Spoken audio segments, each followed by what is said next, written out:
이제 룻기를 시작에 앞서 룻기의 그 잠깐 소개를 좀 해드리겠습니다. 오늘 이 1절에 본 것처럼 사사들이 치리하던 때라고 있잖아요. 사사들이 치리하던 때. 여기서 보면은 룻기는 사사기랑 같은 시대에 쓰여진 거예요. 사사기랑. 사사기가 쓰여진 그 시대에 또 다른 지역에서 이 룻이라는 이야기가 있었다, 이제 이 말입니다. 이제 그러나 이 사사 시대에는 처음부터 끝까지 흉흉한 이야기들 있잖아요. 처음부터 끝까지 흉흉한 이야기. 점점 갈수록 더 흉흉한 이야기. 근데 그런 흉흉한 이야기 속에서도 이렇게 하나님에 대한 그 사랑, 또 친족들 간의 그 어떤 이렇게 끈끈한 또 사랑, 이런 것들이 있다는 것을 우리가 볼 수가 있어요. 그 사사 시대 안에서도 깨끗한 물이 여전히 있었다. 그래서 우리 성도들은 참 재밌는 게 뭐냐면요, 기독교 역사에서 항상 그래와요. 항상 완전히 하나님의 진리는 끊어진 적은 없어요. 진리는 끊어진 적은 없는데 진리가 아주 소수만이 가지고 있든지 그 소수의 진리가 많은 사람들에게 옳다고 느껴지는 시대가 있듯이 이게 반복이 되는 것이죠. 그렇지만 끊어진 적은 없습니다. 그래서 우리가 중세 천년의 기간을 흑암의 시대, 암흑의 시대라고 이렇게 표현하는데, 그럴 때도 여전히 진리를 지키는 자들은 소수였지만 항상 있어 왔다는 것이죠. 그래서 우리는 모든 게 다 타락했네, 한국교회가 타락했네. 왜 타락했죠? 타락했는데 그럼에도 불구하고 하나님은 진리를 보존해 놓으신다. 우리는 그건 분명히 알아야 됩니다. 그러다가 때가 되면 그 진리가 확 하나님께서 부흥을 허락하여 주셔서 많은 사람들이 그 진리가 옳다고 느끼고 그 진리의 말씀에 동의하고 그 진리의 말씀 안으로 들어오는 것을 부흥이라고 이렇게 표현할 수가 있죠. 네, 그래서 우리는 극도에 타락하는 그 시기 가운데서도 신앙의 정절을 지키고 있던 사람들을 우리가 볼 수가 있고, 그것은 교회사에서 항상 동일하게 드러나는 일이라는 것을 우리는 알아야 되고, 그래서 어느 곳에 이 진리를 지키는 자가 또 있나이까라고 우리는 두려워할 필요가 없는 거예요. 분명히 하나님께서는 어디든가 숨겨놓고 계시고 어딘가 보존하고 계셔서 언젠가 때가 되면 그 말씀을 가지고 부흥을 시킬 것입니다. 그래서 이제 도저히 희망이 보이지 않는 곳에서도 구원의 도를 보여주는 것이죠. 이게 여기서 재밌는 게 뭐냐면, 결국 룻이라는 여인이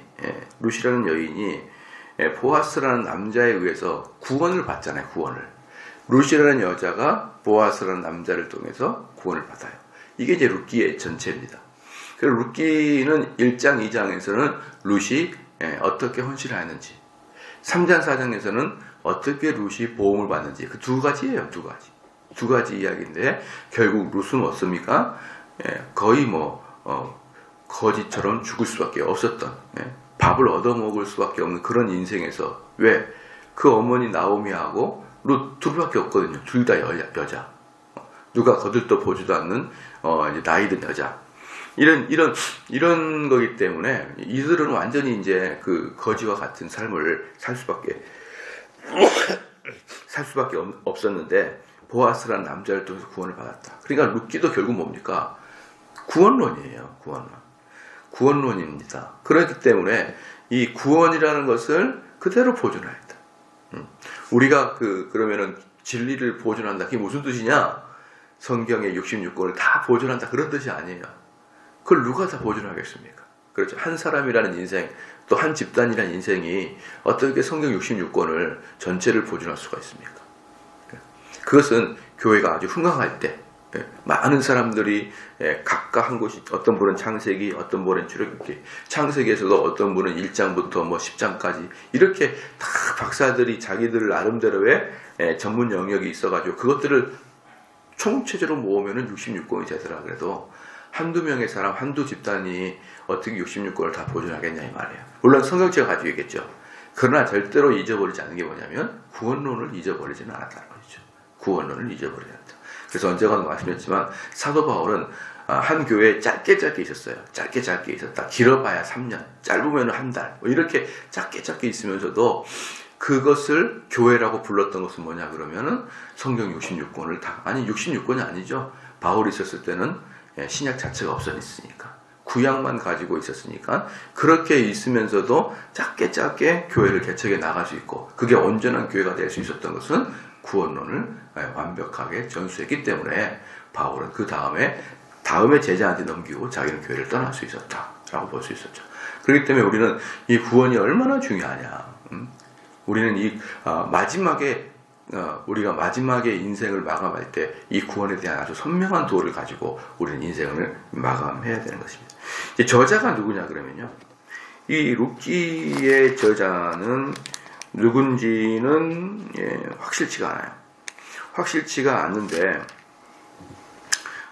확실한 것은 뭐냐면 룻기가 이제 구속사적 관점에서는 이제 구원론을 잘 또 설명을 했는데 또 하나 뭐냐 그러면 이 사사기에서 사무엘서로 넘어오는 중간지대에 그렇죠.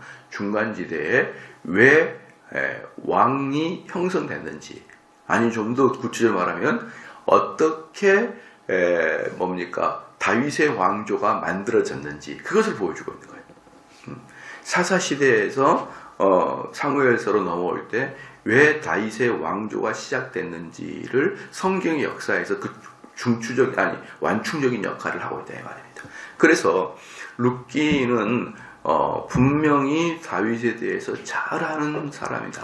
분명히 다윗을 잘 안다. 두 가지의 총 세 가지의 학설이 있는데 그 중에 아주 가장 유능할 수 있는 게 뭐냐면 첫 번째는 사무엘일 것이다. 사무엘일 것이다. 사무엘 같은 경우도 다윗을 아주 잘 알고 있었다. 근데 사무엘이다 했을 때 약점 중에 하나가 뭐냐면은 뒤에 보면은 다윗의 다윗이 분명히 사울의 왕의 뒤에서 임직을 했다는 것을 아는 사람에 의해서 썼다는 게 많이 느껴져요. 다윗이 왕으로 등극한 것을 본 사람이 쓴 것처럼 느껴진단 말이에요. 그죠? 그러니까 그런 부분은 혹시 사무엘이 아닐 수도 있다. 사무엘일 수도 있다. 그러나 사무엘이라고 말하기에는 좀 어려운 것은 다윗의 왕의 등극을 본 것 같은 사람이 썼다라는 느낌이 룻기를 보면 알 수가 있습니다. 그래서 두 번째 저자는 다윗이라고 보는 사람도 있어요. 다윗이라고 보는 사람도 있고 세 번째 저자는 또 다른 히스기야나 누군가가 분명히 있었을 거야. 이렇게 이야기하는데 첫 번째, 두 번째 설이 가장 좀 유력하고 그러나 공통적인 것은 뭐냐면 다윗을 잘 아는 사람이에요. 공통적인 것은 다윗을 잘 아는 사람이 룻기를 썼을 것이다. 그래서 그 저자는 사무엘 아니면 다윗일 확률이 가장 높다. 이렇게 이제 그렇게 저자를 표현합니다. 그 다음에 이제 저작 시기는 뭐냐? 시기는 이제 이 본서는 다윗의 통치 기간을 본 사람에 의해서 썼거나 아니면 사무엘이 썼거나 다윗의 통치 기간을 막 본 사람이 썼거나 둘 중에 하나일 것이다. 지금 말씀드렸죠. 즉 이것은 솔로몬까지는 안 간다는 거예요. 솔로몬 시대에 사람들이 쓴 것은 아니겠다. 왜냐하면 4장을 한번 봐볼까요? 4장.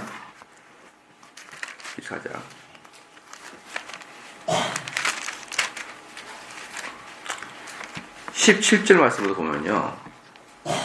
17절 말씀부터 22절까지 보면은 그 이웃 여인들이 그에게 이름을 주되 나오미가 아들을 낳았다 하여 그 이름을 오벳이라 했는데 그는 다윗의 아비인 이새의 아비였더라. 그러니까 다윗의 아비 이새가 낳은 걸 보여주고 있고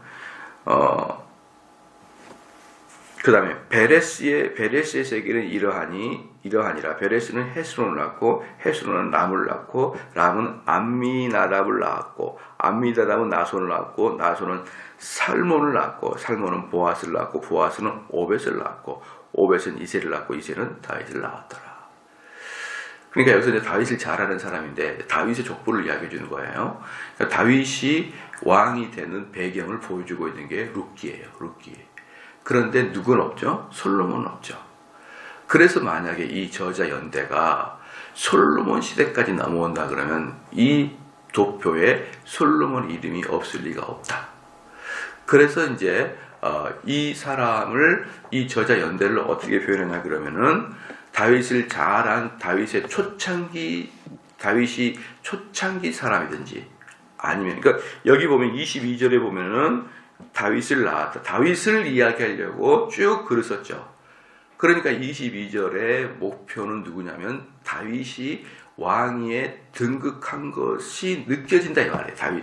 다윗을 이야기하기 위해서 이 룻기를 썼구나라고 이렇게 이야기하기 때문에 솔로몬보다는 다윗이 이를 확률 아니면 다윗을 측근에서 보고 있는 다윗을 가장 잘 아는 사람이다. 그러나 이 사람이 저자는 솔로몬 시대까지는 넘어가지 않을 것이다 라는 그런 추측을 우리는 합니다. 그래서 이 저자의 목적은, 이 기록의 목적은 뭐냐면 이방 여인 룻이라는 몸에서 다윗의 왕조가 태동된다는 것을 보여주는 것이죠. 재미있는 게 뭐냐면 그 룻이라는 이 여인은 어디 사람이냐면 모압 사람이에요. 모압 사람. 룻. 다윗의 조상인 룻이라는 이 여인은 모압 사람. 모압이 어디냐 그러면요. 이스라엘이 요단강을 건너기 전에 동편에 있는 광야 지대가 모압 땅이에요. 모압 땅. 그 동편에 그러니까 요단강을 건너기 바로 동편의 평야는 그 뭡니까? 루벤 지파가 차지하고 있었고 루벤 지파가 차지했던 그 옆에 땅이 모압 땅인데 그 모압 땅의 여인이었습니다. 그래서 사실은 재밌는 게 뭐냐면요. 참 아이러니하죠. 이스라엘 사람들에게 분명히 사사기 시대 때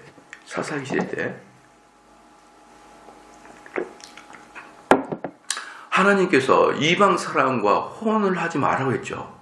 혼을 하지 말라고 했는데 이 뭡니까? 룻기는 그걸 완전히 거부하고 있는 거예요. 그러니까 쉽게 말씀드리면 그 뭡니까? 이 룻의 시어머니 나오미와 그 남편 그리고 그 아들 둘 이렇게 4명이 간 거예요. 그러니까 이 모압 지방에서 룻을 자기 아내로 삼은 것이지 이방 여인을 결혼한 다음에 데리고 가서 계속 산 게 아니고 이 사람들이 모압으로 피난 가서 이스라엘 사람들이 모압으로 피난을 가서 모압에 살다가 거기에 있는 아내들을 얻은 거예요. 그러니까 참 재밌는 게 뭐냐 그러면요. 이 하나님이 분명히 사사시대 때 다른 민족 특별히 그 지역에 있는 이방인들과 결혼하지 말라고 명령을 했음에도 불구하고 2가지의 하나님 말씀을 어긴 거예요. 이들은 사사기 시대임에도 불구하고 자기들이 뭡니까? 가뭄이 들었다고 12지파에 자기들에게 할당된 그 지역을 말없이 떠나버립니다.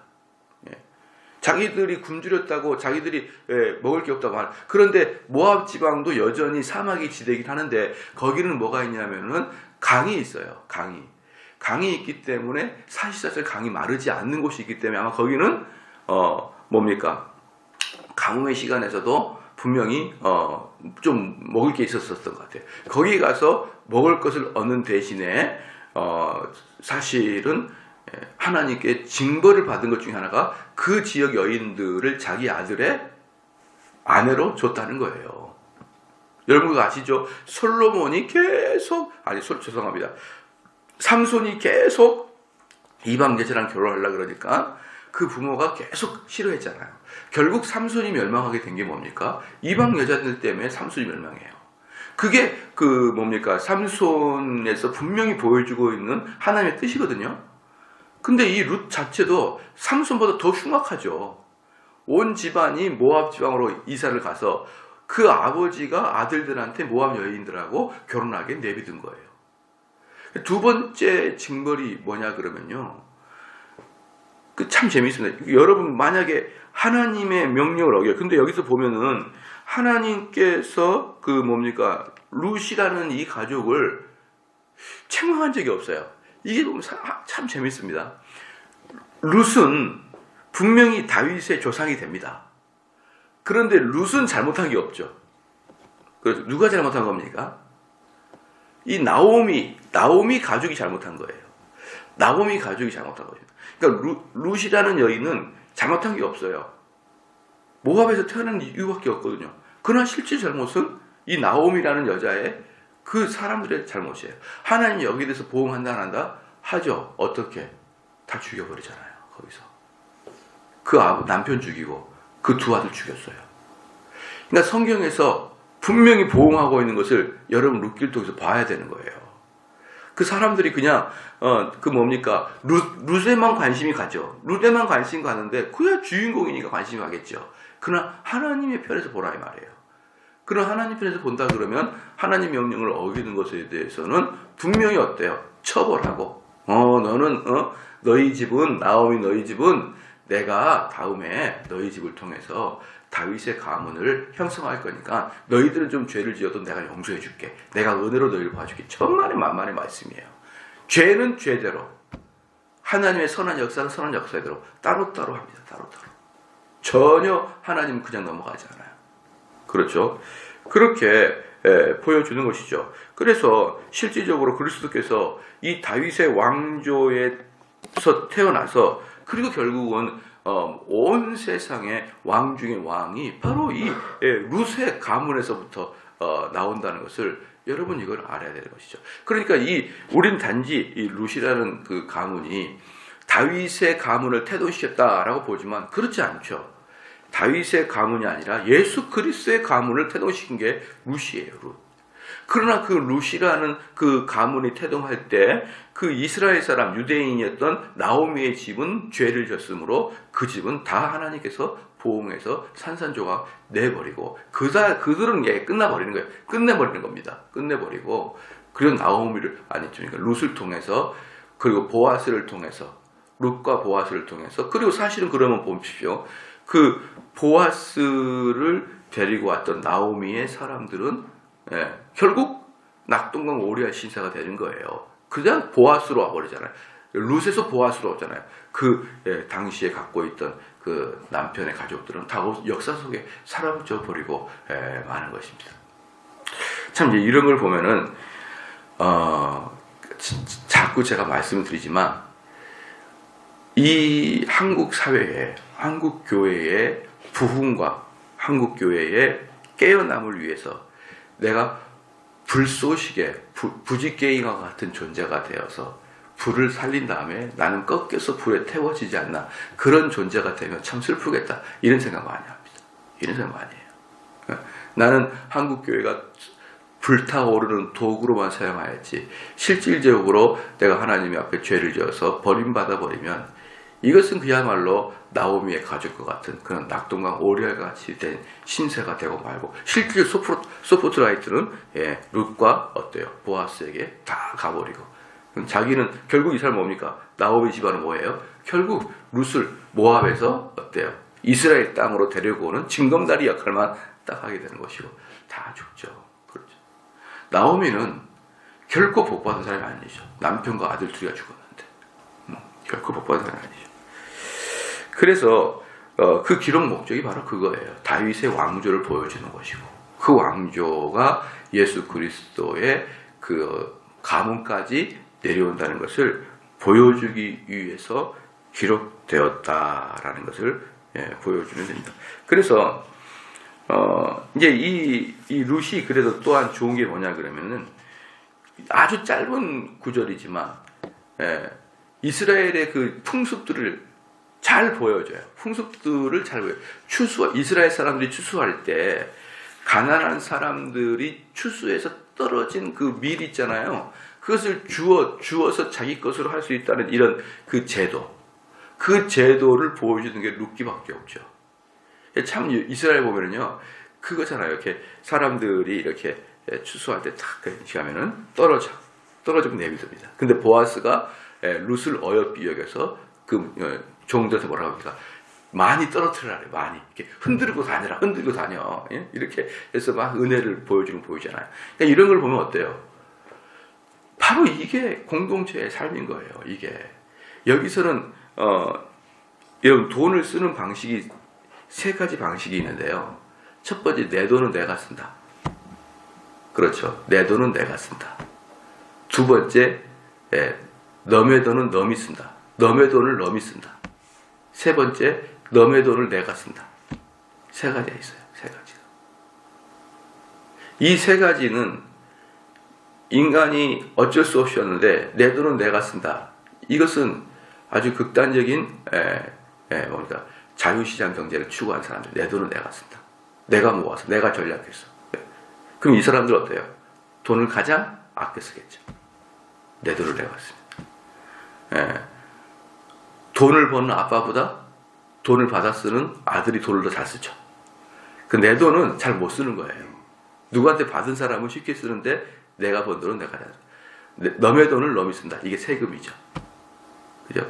그 다음에 너의 돈을 내가 쓴다. 이게 복지예요. 그래서 너 돈 많이 걷어가지고 우리 써줘.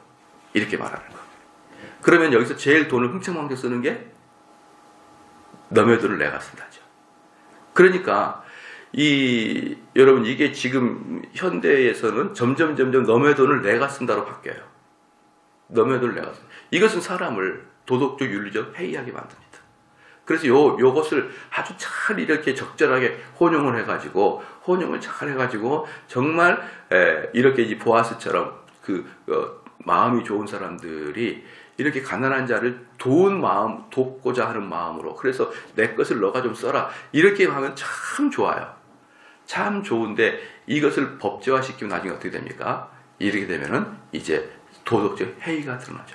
그래서 이 성경에서는 분명히 보여주잖아요. 부자는 어떻게 살고, 가난한 자를 위해서 좀 살아라. 나한테 있는 것을 가난한 자에게 베풀고 살아라. 가난한 자도 어떻습니까? 그 부자에게 감사하면서 그것을 받았을 때 얼른 얻어 쓰는 것을 졸업하려고 하는 마음으로 살아야 되는데, 이제 서로가 어떻습니까? 부자는 자기만 쓰려고 그러고, 그렇죠? 가난한 자는 어떻게 해서든지 부자 거를 뺏어서 같이 나눠 쓰자 그러고, 이렇게 으르렁거리는 사이가 돼버린다. 이게 아주 재밌는 게 뭐냐면요. 교회 다니는 사람들이 항상 빠지는 게, 여러분 잘 보십시오. 히틀러라는 사람이 독일을 점령할 때, 그때 교회 목사들이 뭐라고 했냐면, 우리는 정치에 관여하지 않는다 그랬어요. 그러니까 히틀러가 그 흉악한 일을 벌리자 독일에서 뿐만 아니라 수많은 나라에서 독일 목사들에게 손가락질을 엄청 했습니다. 너희들이 이렇게 악마 같은 히틀러가 판을 칠 때 교회에서 목사들은 도대체 뭐 했냐는 거야. 뭐 했냐. 그때 이제 우리 잘 알고 있는 보네포 같은 사람 정도만, 몇몇만, 또 이렇게 칼 바르트라는 그 신학자들 몇몇만 히틀러한테 반대했지. 거의 대부분은 히틀러를 반대도 안 하고 심지어 히틀러에게 동조했던 목사들이 많습니다. 그리고 2차 세계대전이 끝난 다음에 히틀러에 대해서 독일 목사들이 엄청나게 반성을 했어요.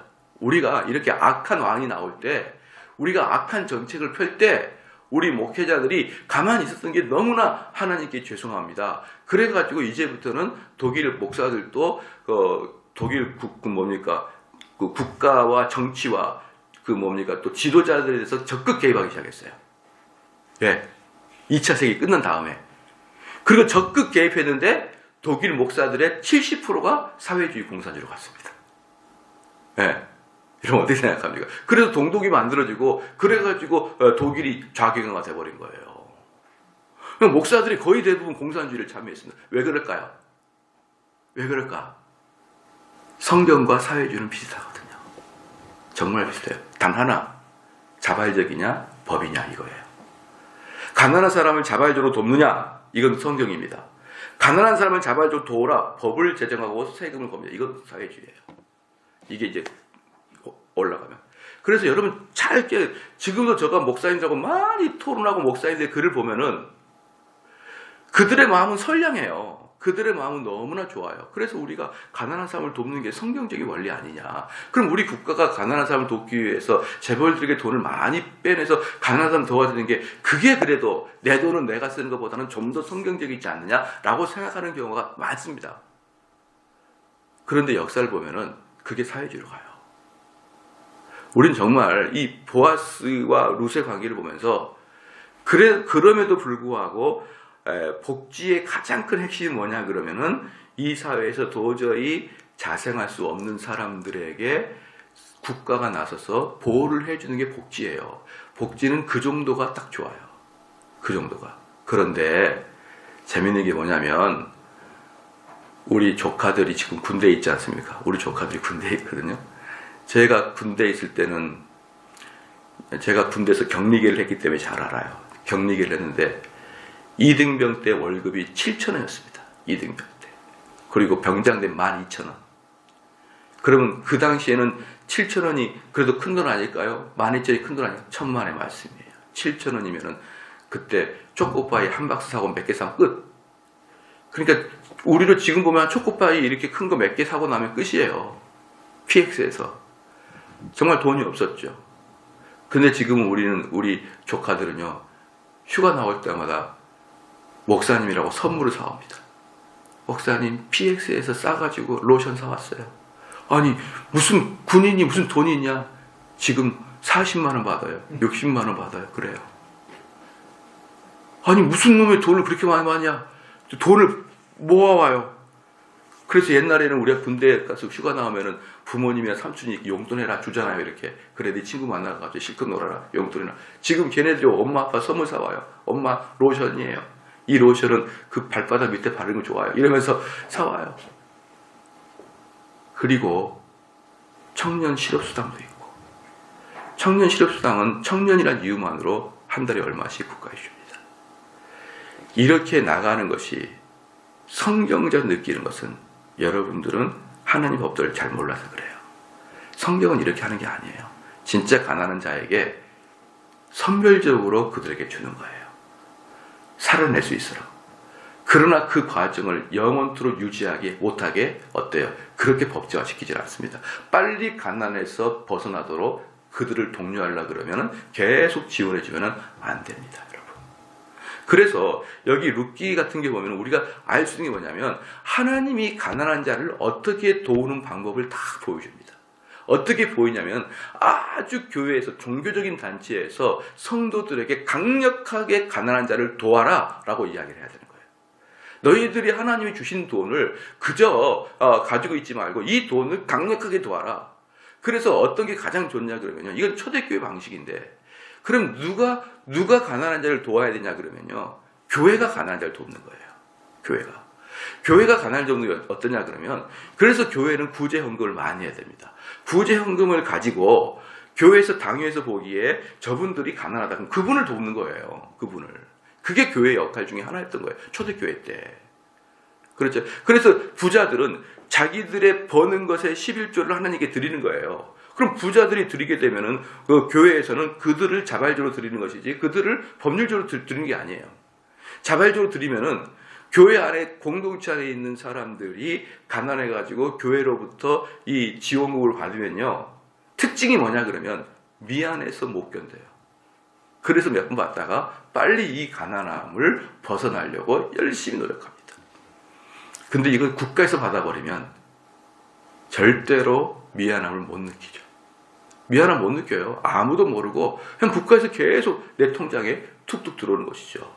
그래서 원래 하나님의 법도는 뭐냐면 교회가 돈을 많이 가지고 그 많은 돈을 어떻게 사용해야 되느냐? 가난한 자와 나그네와 이방인들을 돕는데 사용하는 것이 가장 성경적인 방법이고 그럴 때야 비로소 사람들이 나태하지 않고 그럴 때야 비로소 사람들이 열심히 또 그럴 때야 사람들이 비로소 공동체의 사랑을 느끼는 거예요. 그런데 이런 것들이 점점 사라지고 우리나라도 마찬가지지만 지금 거의 대부분의 세계에서는 교회의 힘을 다 빼버리고 겨우 40년, 50년 전만 해도 교회가 했던 일들을 국가가 나서서 다 해버린 것입니다. 국가가. 여러분 저희가 어릴 때 아현동에 있을 때만 해도요. 저희가 30년 전에 아현동에서 이제 아현제일교가 시작이 됐는데 그때 저희 교회가 어린이집을 했었어요. 근데 어린이집 원래 이름이 선교원이었습니다.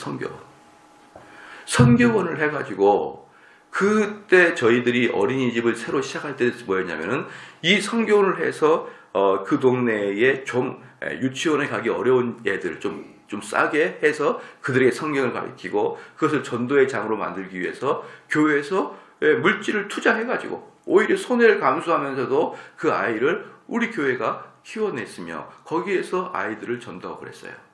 그런데 이게 시간이 지나니까 국가가 개입을 해요.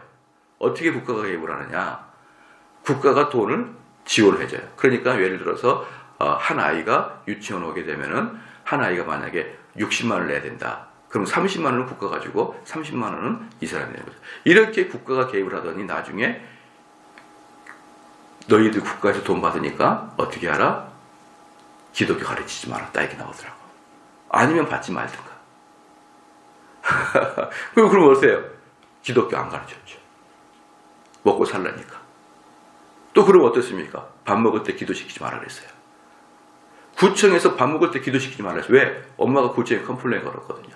성교원에서 밥 먹을 때 꼭 기도해가지고 얘가 우리 불교 집안인데 오면은 하나님께 감사하기도 합니다. 뭐 이렇게 한다고 이상한 습관을 들여온다고. 너 어디서 배웠냐? 이렇게 선교에서 배웠어요. 그래가지고 나중에 어떻습니까? 전체 기독교를 못 하도록 딱 해버렸습니다. 그 전에는 뭐 했는데? 그 전에는 엄마들이 돈을 내고 나오니까 국가에서 관여할 일이 없었어요.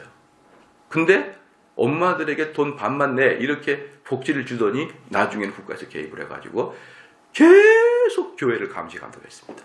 아주 혼났어요. 저희들이 여기 와가지고 어린이집 하려다가 에잇 안에 우리 1층을 딱 봐보시죠. 문이 전부 다 무슨 색이에요? 1층 노란색이죠? 왜 노란색일까요? 어린이집 하려고 했거든요. 근데 A 안에 했던 이유가 뭐냐면 그 아현동에서 얼마나 우리가 구청에 시달렸는지 에이 안해 이렇게 했던 거예요. 여러분 언뜻 보면은 하나님의 법칙 같지만 실질적인 법칙이 뭐예요? 내가 가지고 있는 미를 흔들어 가지고 그렇죠? 가난한 자를 도와주는 그게 하나님의 법칙이에요. 그렇기 때문에 우리 성도들은 좀 자발적으로 가난한 자를 좀 애지중지하시고 좀 사랑하시고 그들을 좀 도와주세요. 누군가 신체가 연약하면 그 연약한 자를 도와주시고 경제가 어려우면 경제가 연약한 자를 도와주시고 좀 그러한 마음을 가져야 되는데 교회 내에서도 너는 너 나는 나 이거야말로 얼마나 흉측한 일이겠습니까? 그래서 우린 이러한 것들을 좀 회복된다. 두 번째는 뭐냐면 고엘 제도가 있었다는 걸 보여줘요. 고엘 제도. 고엘 제도 있었고 세 번째는 뭐냐면 계대 결혼. 계대 결혼이 뭐냐 그러면은 대를 이어서 결혼을 시키는 것들. 이런 것들이 이 룻기에는 나와요. 다른 곳에서 나오지 않는데 룻기에서 많이 이런 모습들을 보여주게 되는 겁니다. 그렇습니다. 마지막으로 말씀을 드리고 싶은 게 뭐냐면 이 룻을 통해서 여러분들은 이 룻에서 가장 중요한 게 뭐냐면 여러 가지가 있지만 룻기 자체에서 가장 중요한 거. 아까는 구속사적 관점인데 이제 룻기 자체에서 가장 중요한 게 뭐냐면 하나님의 주권적인 섭리예요. 하나님의 주권적인 섭리. 어떻게 하나님께서 모압 지방에 있는 여인을 이스라엘로 끌어들여 와서 이스라엘에서 다윗의 가문을 만드는 과정이 전부 다 하나님의 주권의 섭리입니다. 그런데 재밌는 게 뭐냐면 이 전체 룻기 전체 배경에는 하나님이 이들을 만나게 해주고 또 모르겠습니다. 이 룻이라는 여인이 얼마나 예쁜지는 모르겠어요. 그런데 그럼에도 불구하고 좀 재미있는 게 뭐냐면 이미 한번 결혼한 여자이기 때문에 그렇게 젊지도 않을 것 같아요. 그죠? 그렇게 젊지도 않은데 어떻게 보아스라는 그 부자의 눈에 그렇게 사랑스럽게 보였을까요? 아마 보아스 같은 경우는 룻이 굳이 룻이 아니라 그래도 젊은 여인들이 많았을 거예요. 왜? 부자니까. 그런데 어떻게 룻이라는 그 이방 여인, 아마 모압 지방의 여인이니까 까무잡잡한 여인이 그렇게 예뻐 보이고 마음에 들었을까요? 이것도 하나님의 역사라는 거예요. 이것도 하나님 주권적인. 그래서 룻기는요 처음부터 끝까지 재밌는 게 뭐냐면 하나님이라는 단어, 여호와라는 단어가 하나도 안 나와요. 안 나오는데 모든 게 하나님이 밑에 쫙 깔려 있어요. 이게 룻을 보는데 여러분이 대단히 중요한 관전 포인트 중에 하나예요. 룻기는 하나님 사사기에서 여호와 하나님의 등장이 많이 나오는데 룻은 나오지가 않음에도 불구하고 전체를 하나님이 사람들의 마음을 작동시키고 사람들의 마음을 변화시켜 가지고 또 환경도 이스라엘 사람들로 하여금 모압 지방에 갈 수밖에 없는 환경을 만들고 거기서 얘들이 죽게 하고 아들들이 죽게 해서 어쩔 수 없이 다시 이스라엘로 오게 하고 이 모든 것들을 하나님께서 뒤에서 주권적인 섭리하심으로 결국은 다윗의 가문을 만들어내는 것을 여러분이 봐야 돼요. 이게 룻기 자체로서는 가장 중요한 게 하나님의 주권적인 섭리예요. 룻기 자체로는. 구속사적 관점으로는 어떻게 하나님께서 구원을 시키는지 또 구속사적 관점에는 어떻게 다윗의 가문들이 만들 이게 가장 중요한 것이지만 룻 자체로는 하나님의 주권의 섭리가 가장 관전 포인트입니다. 기도하시겠습니다. 하나님 아버지 참으로 감사합니다. 이스라엘의 흉악하고 패역한 그 와중에서도 하나님은 여전히 그 나오미의 가족을 붙들어 주면서 또다시 부흥의 기회를 우리에게 주신 것을 보게 하여 주심을 감사합니다.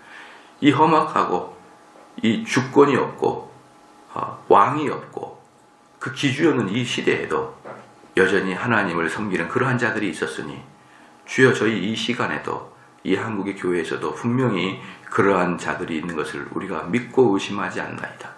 하나님 아버지여 그 복음의 진리를 통해서 다시 한번 한국교회에 성령의 불이 불부터 일어날 수 있는 은혜를 허락하여 주시옵소서. 하나님 아버지여 우리는 우리의 삶을 그저 살아가는 것 같지만 우리의 삶 배후에 하나님의 주권의 역사하심과 하나님의 이끌어가심을 우리가 믿게 하여 주시옵고 우리의 전 인생을 하나님의 주권에 의탁할 수 있는 믿음이 되게 하여 주시옵소서. 감사드리며 예수님의 이름으로 기도드립니다. 아멘. 하늘에 계신 우리 아버지여 이름이 거룩히 여김을 받으시오며 나라가 임하오시며 뜻이 하늘에서 이룬 것 같이 땅에서도 이루어지이다. 오늘날 우리에게 일용할 양식을 주옵시고 우리가 우리에게 죄 지은 죄를 사하여 준 것 같이 우리 죄를 사하여 주옵시고 우리를 시험에 들게 하지 마옵시고 다만 악에서 구하옵소서. 대개 나라와 권세와 영광의 아버지께 영원히 있사옵나이다. 아멘.